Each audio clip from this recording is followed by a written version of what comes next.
Tolonglah berhenti, bisikku perlahan. Akhirnya aku mencapai dan memegang tangannya. Tolonglah, ada penumpang lain. Dia berhenti seketika, kemudian berbisik perlahan, jangan risau, tak ada sesiapa yang tahu.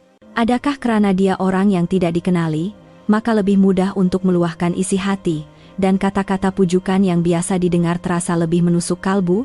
Sila tinggalkan pendapat Anda di ruangan komen. Kisah di dalam bus ekspres ke Kuala Terengganu bermula sekarang.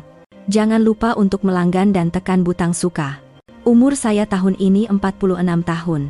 Selepas bergaduh besar dengan suami, saya terus mengemas barang dan keluar dari rumah secara impulsif. Saya sadar perkawinan ini semakin hambar, tetapi hari ini terasa begitu sukar untuk ditanggung. Saya membuka telepon dan tanpa teraga-aga, saya menempah tiket bus ekspres malam ke Kuala Terengganu, kampung halaman saya. Aku cuma nak berehat sekejap, bisik hati saya sambil menuju ke terminal Bersepadu Selatan, TBS.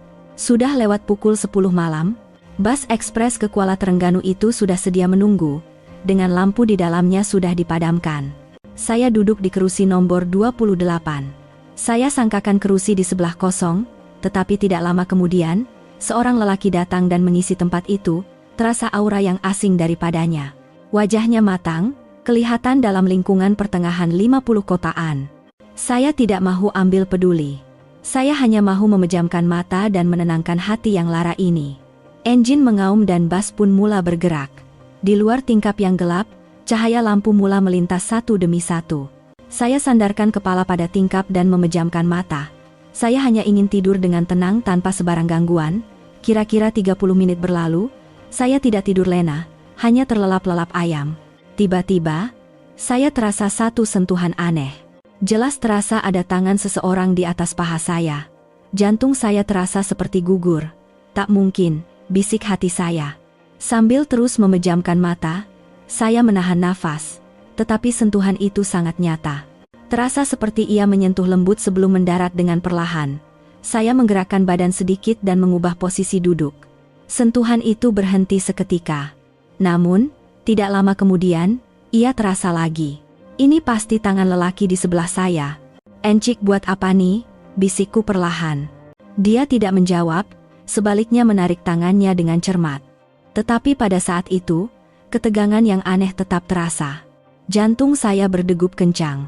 Sepatutnya saya marah, tetapi anehnya, perasaan sunyi dan kosong yang menyelubungi diri membuatkan emosi saya bercampur baur. Saya kembali memandang keluar tingkap dan memejamkan mata. Tetapi kini, saya tidak boleh tidur lagi. Firasat buruk mula bermain di pikiran, mungkin satu kisah yang tidak dijangka akan bermula di dalam bus ini malam ini. Suasana di dalam bus masih gelap. Dari kerusi hadapan, terdengar bunyi dengkuran halus, dan dari jauh di belakang, sayup-sayup kedengaran bunyi musik dari fon telinga seseorang. Saya terus memandang keluar tingkap, coba menenangkan debaran di dada. Lelaki di sebelah saya diam tidak berkutik, tetapi kehangatan badannya terasa begitu dekat. Adakah tadi itu hanya satu kesilapan? Saya bertanya pada diri sendiri, tetapi hati saya tetap resah. Kira-kira 30 menit lagi berlalu. Saya merasakannya sekali lagi. Kali ini lebih jelas. Satu sentuhan yang perlahan-lahan merayap di atas lutut saya. Saya tersentak dan menoleh. Mata kami bertemu, wajahnya kelihatan bersahaja, tetapi renungan matanya, di bawah cahaya malap bas, terasa anehnya hangat. Tolonglah berhenti, bisikku perlahan. Dia tidak menjawab, hanya menarik tangannya sedikit. Namun, beberapa menit kemudian, tangannya kembali merayap di atas selimut yang menutupi paha saya. Nafas saya terasa sesak. Perasaan ingin menolak dan perasaan aneh yang menarik saya mula bergelut di dalam diri. Sambil memejamkan mata, saya menggigit bibir dengan kuat. Ini kerja gila. Tak boleh jadi, bisik hati saya. Namun, badan saya semakin kaku. Setiap helaan nafas yang bergetar terasa menusuk ke dalam dada. Bas meluncur laju di lebuh raya, terasa sedikit bergegar. Gegaran itu seolah-olah menggoncang hati saya juga. Sentuhan lelaki itu semakin dalam, tangannya mula bergerak naik dan turun di sepanjang paha saya. Akhirnya, saya mencapai dan memegang tangannya. Tolonglah, ada penumpang lain. Dia berhenti seketika, kemudian berbisik perlahan. Jangan risau, tak ada sesiapa yang tahu. Satu ayat itu membuatkan hati saya luluh. Walaupun saya tahu ini berbahaya, kata-katanya anehnya membuatkan saya hilang kekuatan. Tanpa mampu menepis tangannya, saya menoleh semula memandang keluar tingkap. Kegelapan malam, cahaya lampu yang melintas laju. Di tengah-tengah semua itu, hati saya menjadi semakin keliru. Kesunyian, ketakutan, dan debaran yang tidak dapat dijelaskan, semuanya datang serentak. Pada saat itu, saya tahu, jika ini berterusan, sesuatu yang lebih dalam akan berlaku tidak lama lagi. Bas terus membelah kegelapan malam, cahaya lampu di lebuh raya melintas sepintas lalu. Saya memaksa diri memejamkan mata, tetapi hati saya sudah tidak tentram. Hembusan nafas lelaki di sebelah terasa begitu dekat. Setiap kali siku kami bersentuhan atau kaki kami berlaga sedikit, jantung saya berdebar kencang. Di bawah selimut, tangannya mendekat dengan berhati-hati. Pada mulanya, saya coba meyakinkan diri bahwa ia tidak disengajakan, tetapi kini, pergerakannya jelas disengajakan. "Jangan, Encik tak patut buat macam ni," bisikku sambil coba menahan tangannya. Dia berhenti seketika. Namun, renungan matanya seolah-olah memberitahu dia tidak akan mudah mengalah. "Tak apa, tak ada orang nampak." Suaranya perlahan dan anehnya tegas. Saya menggigit bibir sambil memandang keluar tingkap. Patutkah saya minta tukar tempat duduk sekarang? Tetapi saya tidak mampu berbuat apa-apa. Jika saya bergerak, mungkin ia akan menarik lebih banyak perhatian. Tangannya kembali diletakkan di atas tangan saya. Kehangatan yang tidak terlalu panas atau sejuk itu anehnya menggoncang jiwa saya. Saya tidak menepisnya. Sebaliknya, saya menarik selimut lebih tinggi untuk menutupinya. Pada saat itu, di bawah selimut, sentuhannya menjadi sedikit lebih berani. Tangan yang tadinya hanya di atas paha mula bergerak perlahan ke atas dan ke bawah, membuatkan nafas saya semakin pendek. Saya takut degupan jantung saya yang kencang akan didengari oleh penumpang lain. Saya menoleh dan berbisik dengan suara yang kecil, "Tolong. Tolong senyap sikit. Nanti orang nampak." Dia tersenyum dan menjawab dengan sangat ringkas, "Saya tahu. Sebab tu saya akan lebih berhati-hati." Kata-kata itu anehnya terngiang-ngiang di telinga saya. Walaupun saya sadar ini adalah situasi yang salah, getaran aneh mula muncul dari dalam diri. Saya coba mengabaikannya, tetapi tubuh saya sudah mula sadar akan sentuhannya. Saya memejamkan mata rapat-rapat dan menahan nafas. Di bawah selimut, kehangatan yang senyap tetapi jelas mula merebak. Suasana di dalam bas masih sunyi. Di luar tingkap, hanya lampu jalan yang melintas. Dari kerusi hadapan, terdengar bunyi dengkuran halus seseorang, dan dari belakang, hanya bunyi musik yang sayup-sayup kedengaran. Saya memeluk selimut dengan erat. Tetapi apa yang berlaku di bawahnya sudah tidak dapat dihentikan. Tangan lelaki itu bergerak lebih dalam. Tangan yang menyusuri paha saya kini bergerak naik dan turun dengan lebih perlahan. Saya memejamkan mata rapat-rapat dan menelan air liur. Jantung saya terasa seperti mahu pecah. "Tolonglah. Jangan sampai kantoi," bisikku dengan suara bergetar. Dia menjawab perlahan, "Jangan risau, tak ada sesiapa yang tahu." Pada saat itu, dunia di bawah selimut kami menjadi satu dimensi yang sama sekali berbeza dari seluruh bas. Bunyi enjin dan kerusi yang bergegar. Getaran kecil itu sebaliknya merangsang kami dengan lebih kuat. Saya mengetap gigi, menahan desahan kecil. Apabila bahu saya bergetar, dia merapatkan lagi tubuhnya. "Senyap, senyap," bisikku sekali lagi, tetapi suara saya sudah tidak berdaya. Hembusan nafasnya terasa di telinga saya. Nafas yang panas dan perlahan itu menarik saya ke dalam paya yang lebih dalam. Selimut itu menjadi tirai pribadi kami berdua. Di dalamnya, kami bukan lagi lelaki dan wanita asing. Sentuhannya tidak berhenti, dan nafsu yang terpendam akhirnya meletup. Saya menutup mulut dengan kedua-dua belah tangan. Seluruh badan saya menjadi tegang kerana coba untuk tidak mengeluarkan sebarang bunyi. Namun, getaran yang datang dari lubuk jiwa saya tidak dapat disembunyikan. Lelaki itu memeluk saya dengan erat, bergerak mengikut rentak gegaran bas. Pada saat itu, saya merasakan seluruh tubuh saya hidup.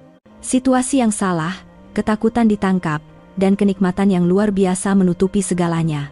Cinta yang disembunyikan ternyata membara dengan lebih hangat. Cahaya di luar tingkap terus melintas, dan masa berlalu dengan kejam. Selepas 1 detik yang singkat seolah-olah semuanya terhenti. Saya menundukkan kepala dan memejamkan mata. Tangan lelaki itu perlahan-lahan berhenti. Namun, dada saya masih berombak kencang. Detik yang membara seperti api di bawah selimut itu. Saya sudah tahu. Saya telah melangkah ke jalan yang tidak boleh diundur lagi. Bas masih meluncur di jalan malam. Tetapi hati saya sudah tidak lagi tenang. Selepas detik panas yang tersembunyi di bawah selimut itu, saya tidak dapat mengangkat muka untuk seketika. Jantung saya masih berdegup laju, dan hujung jari saya tidak berhenti bergetar. Lelaki di sebelah saya diam seolah-olah tiada apa yang berlaku, hanya memandang keluar tingkap. Sambil menggigit bibir, saya bertanya pada diri sendiri, apa yang baru saja berlaku? Walaupun saya tahu ia salah, tubuh dan pikiran saya masih terperangkap dalam sisa-sisa kenangan saat itu. Wajah saya yang terpantul di cermin tingkap kelihatan merah padam, terasa begitu asing. "Puan Oki?" dia bertanya dengan suara yang sangat perlahan. Saya hanya mengangguk sebagai jawaban. Saya rasa jika saya bersuara, seluruh isi hati saya akan terdedah. Bas semakin menghampiri pusat bandar Kuala Terengganu, cahaya di luar tingkap semakin banyak, dan penumpang mula bersiap-siap untuk turun. Saya juga dengan berhati-hati mula mengemas beg. Tangan saya terketar-ketar sehingga zip beg sukar untuk ditutup. Dia memerhatikan pergerakan saya seketika, kemudian dengan senyap membantu memegang tali beg saya. "Pegang elok-elok," katanya. Suaranya tenang, tetapi dalam renungan singkatnya, masih ada sisa bara api yang belum padam. Saya mengelak pandangannya dan memandang keluar tingkap. Pikiran saya berserabut, saya dan lelaki ini, kami tidak tahu nama masing-masing pun. Tetapi dalam masa beberapa jam, kami telah berkongsi satu rahasia yang tidak akan pernah dapat dipadamkan. Akhirnya, bas tiba di hentian bas MBKT. Orang ramai mula bangun, penumpang yang baru terjaga dari tidur menggosok mata sambil turun. Saya juga coba untuk bangun dari tempat duduk. Pada ketika itu, tangannya menyentuh belakang tangan saya dengan lembut. "Saya harap ia satu malam yang baik untuk Puan," katanya dengan suara yang perlahan dan ikhlas. Tanpa berani memandang matanya, saya hanya mengangguk perlahan. Begitulah, tanpa sepatah kata, kami turun dan menuju haluan masing-masing. Namun, di dalam dada saya, debaran yang tidak dapat dijelaskan masih belum berhenti. Adakah ini akan berakhir sebagai satu insiden di dalam bas sahaja? Udara subuh di Kuala Terengganu terasa dingin menyentuh kulit, tetapi di dalam diri saya, bahangnya masih terasa. Udara subuh di Kuala Terengganu terasa lebih sejuk berbanding KL. Sebaik sahaja turun dari bas yang telah berjalan semalaman, angin laut yang menyapa pipi seolah-olah menyedarkan saya. Saya memegang beg saya dengan erat dan terus berjalan menuju ke rumah. Rumah keluarga saya tidak jauh, boleh sahaja menaiki taksi. Tetapi saya sengaja berjalan perlahan-lahan, ingin menghirup udara segar. Semuanya dah berakhir. Lupakan saja, saya mengulanginya berkali-kali pada diri sendiri sambil melangkah. Peristiwa semalam hanyalah satu dorongan sesaat. Namun, satu sudut di hati saya masih bergelora. Suara lelaki itu yang perlahan, pandangannya yang hangat, dan getaran di bawah selimut itu terus bermain di pikiran. Ketika saya melintasi sebuah kafe berhampiran rumah keluarga, pandangan saya tiba-tiba terhenti. Di situ, lelaki dari bas semalam sedang duduk. Dia sedang memegang cawan kopi dan memandang keluar tingkap. Sebelum mata kami bertemu, nafas saya terasa terhenti. Saya hanya berdiri kaku sambil memegang beg. Dia juga kelihatan terkejut. Namun, tidak lama kemudian, dia tersenyum dan bangun dari kerusinya. "Kita berjumpa lagi di sini," suaranya perlahan dan tenang, tetapi ada getaran aneh yang tidak dapat dijelaskan di dalamnya. Saya teragak-agak seketika, kemudian memaksa diri untuk senyum dan mengangguk. Ya, tak sangka betul. Angin di luar kafe tiba-tiba terasa lebih sejuk, tetapi jantung saya berdegup kencang.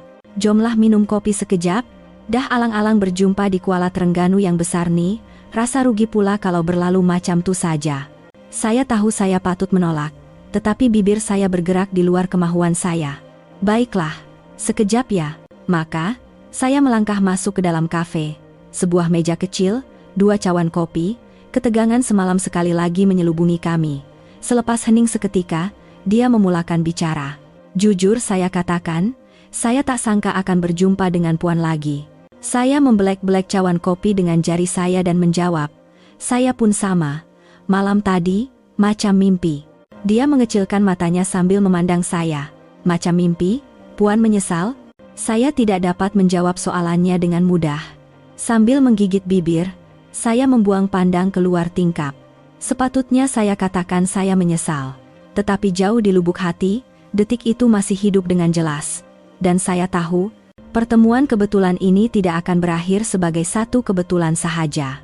Kafe kecil itu dipenuhi dengan ketenangan pagi. Bunyi mesin kopi dan alunan musik jazz yang lembut mengisi ruang. Saya hanya memegang cawan dengan kedua-dua belah tangan, memandang uap panas yang keluar. Dia memerhatikan wajah saya dengan teliti sebelum berkata dengan berhati-hati, "Sebenarnya, sejak semalam lagi saya tak berhenti pikirkan Puan. Saya risau kalau Puan tak apa-apa." Saya tersenyum pahit dan menjawab, "Tak apa-apa." Saya sendiri pun masih tak percaya. Tak percaya semua sudah jadi. Dia diam seketika, kemudian ketawa perlahan. Saya pun sama. Tapi entah kenapa, saya tak rasa menyesal. Kata-kata itu membuatkan jantung saya luruh. Saya mengalihkan pandangan dan menghirup kopi seteguk. Sebenarnya, saya bergaduh besar dengan suami sebelum keluar rumah. Saya cuma nak lari kemana-mana saja. Sebab tuh saya ambil bus ke Kuala Terengganu, ke kampung saya. Itu adalah kali pertama saya meluahkannya. Suara saya bergetar, tetapi anehnya saya rasa lega. Dia mengangguk dan bertanya dengan pandangan yang serius, "Puan mesti tertekan, ya?" Saya mengangguk. Dulu, saya pernah rasa disayangi. Tapi sekarang, saya rasa macam perabot dalam rumah tu saja. Sebaik sahaja saya habis bercakap, tubir mata saya terasa panas. Dia dengan berhati-hati meletakkan tangannya di atas belakang tangan saya. Saya pun lebih kurang sama. Saya tinggal seorang diri. Bila balik rumah, walaupun lampu dipasang, tak ada sesiapa untuk berbual. Itu yang paling saya tak tahan. Suaranya tenang, tetapi kesunyian di dalamnya terasa begitu mendalam. Saya tidak menarik tangan saya. Sentuhan hangat itu anehnya terasa menenangkan. Kelakar, kan? Kita orang asing, tapi boleh pula luahkan perasaan macam ni, kataku. Dia tersenyum lembut. Mungkin sebab kita orang asing, kita rasa lebih selesa. Kita tahu luka masing-masing, tapi tak perlu bertanggung jawab. Kata-kata itu kedengaran seperti satu kebenaran yang berbahaya. Namun begitu, saya tetap mengangguk. Walaupun perbualan kami singkat, kami seolah-olah sudah memahami kekosongan dalam diri masing-masing. Di luar, hari semakin cerah, tetapi di antara kami berdua di dalam kafe itu, seolah-olah satu malam yang lain telah tiba. Pada saat itu saya sadar, pertemuan ini tidak akan berakhir sebagai satu kebetulan sahaja. Pagi di Kuala Terengganu cepat bertukar menjadi siang.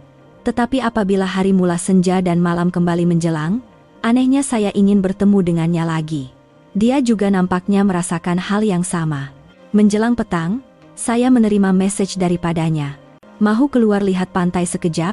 Saya teragak-agak, tetapi jari saya sudah menaip jawaban, "Baiklah." Maka, kami berdiri bersebelahan di pantai Batu Burok.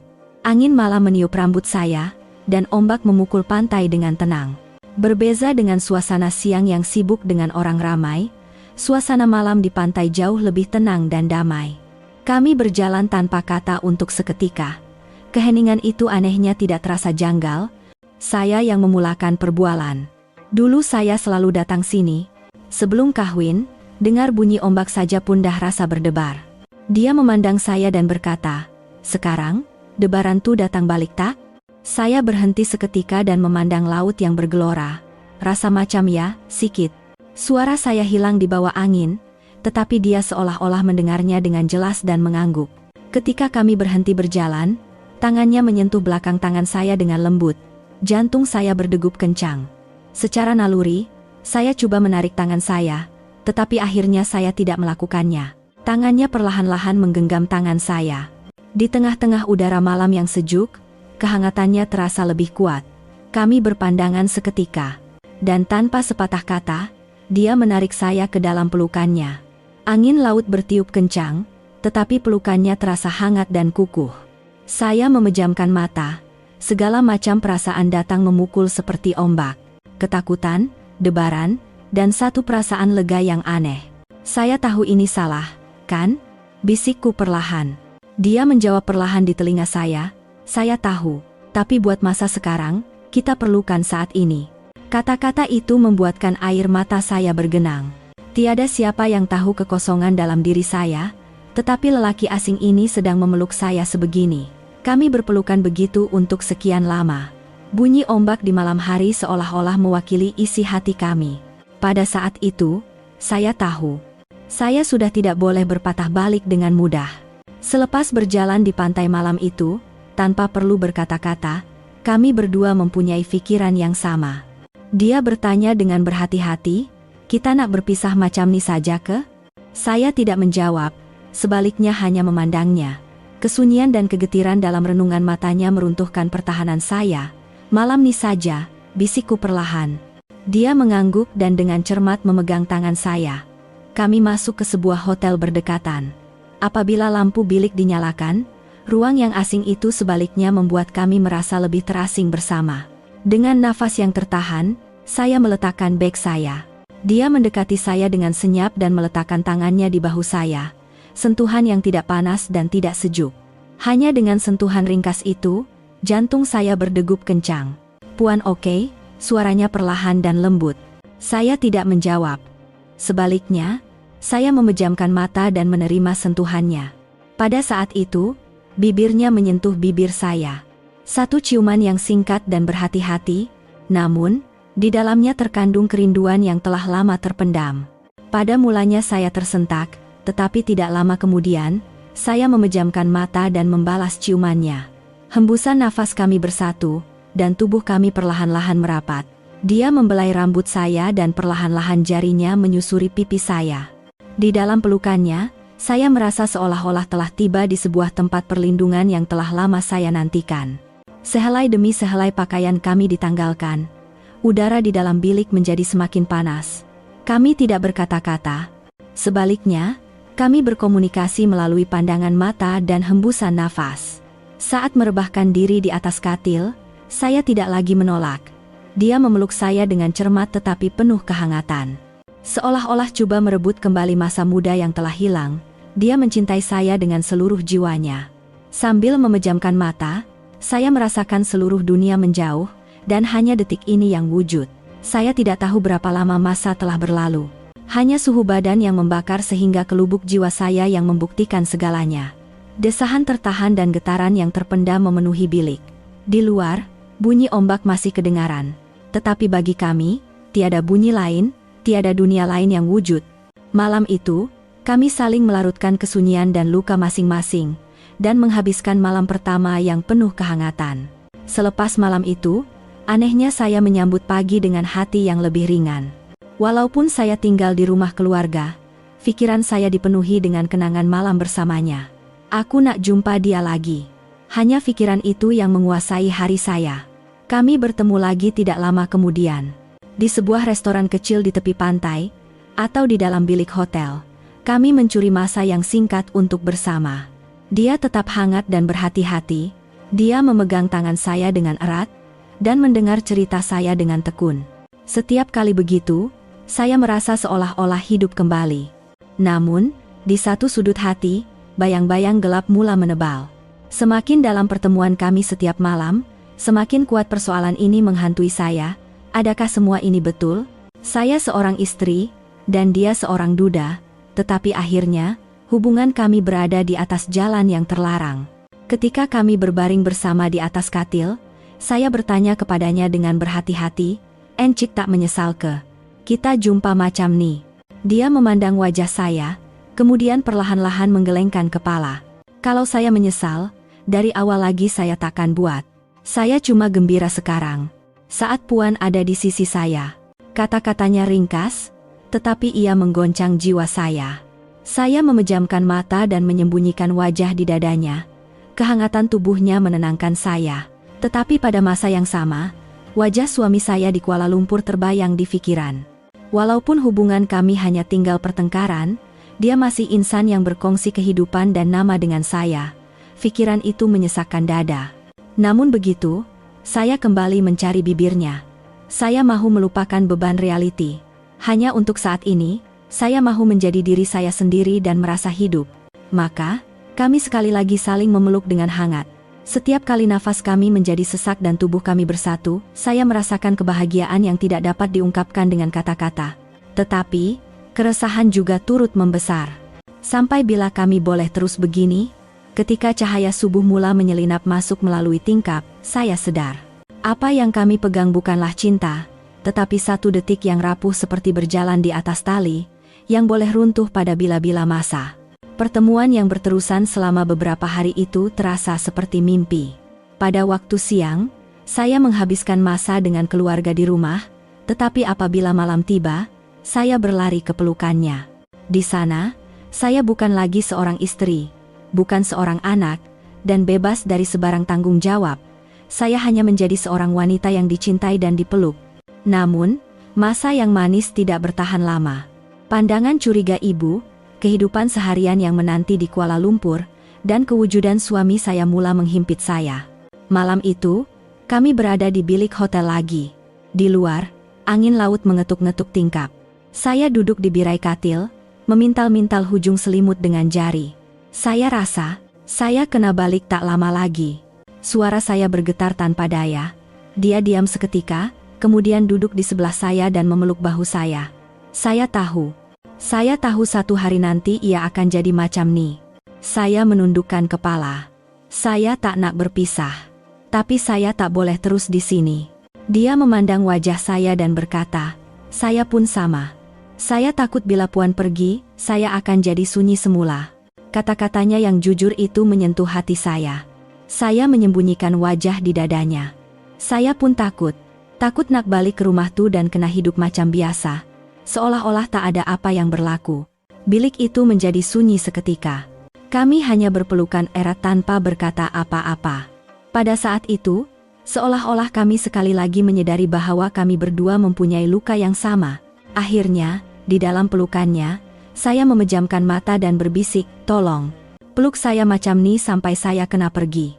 Dia tidak menjawab, sebaliknya memeluk saya dengan lebih erat.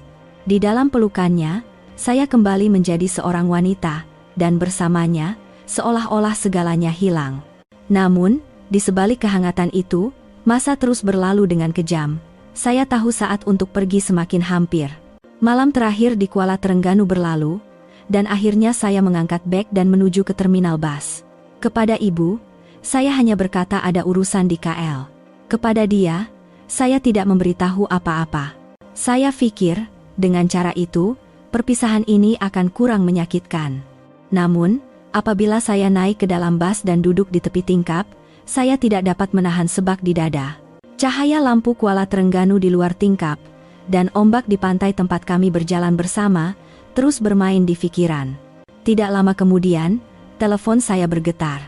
Namanya tidak tertera, tetapi saya tahu penghantarnya adalah dia. Semoga Anda bahagia. Dan ingatlah, Anda seorang yang layak untuk disayangi. Saya meletakkan telepon bimbit itu perlahan-lahan dan memejamkan mata. Wajah saya yang terpantul di cermin tingkap masih merah padam. Tetapi di dalamnya, ada kesedihan dan kerinduan yang bercampur baur. Bas perlahan-lahan memasuki Lebuh Raya. Bersama bunyi enjin, hati saya turut bergoncang. Saya teringat kehangatan tubuhnya, suaranya yang perlahan di telinga saya, dan detik-detik cinta yang tersembunyi. Saya tahu semua itu kini menjadi babak yang tidak mungkin dapat saya temui lagi dalam realiti, tetapi ia sukar untuk dipadamkan. Apabila saya kembali ke Kuala Lumpur, saya akan kembali menjadi seorang istri, seorang menantu, dan seorang insan dalam rutin harian. Tetapi beberapa hari di Kuala Terengganu itu telah meninggalkan satu parut istimewa yang tidak akan pernah hilang dari hidup saya. Ketika cahaya matahari pagi mula memancar di luar tingkap, saya tersenyum sendirian. Ya, aku kena teruskan hidup. Namun, jauh di lubuk hati, saya tahu kehangatannya dan bayu laut itu tidak akan pernah terpadam selamanya. Tindakan wanita ini jelas satu kesalahan. Tetapi sebagai seorang wanita yang kesunyian dan merasa terasing, apa pendapat Anda semua?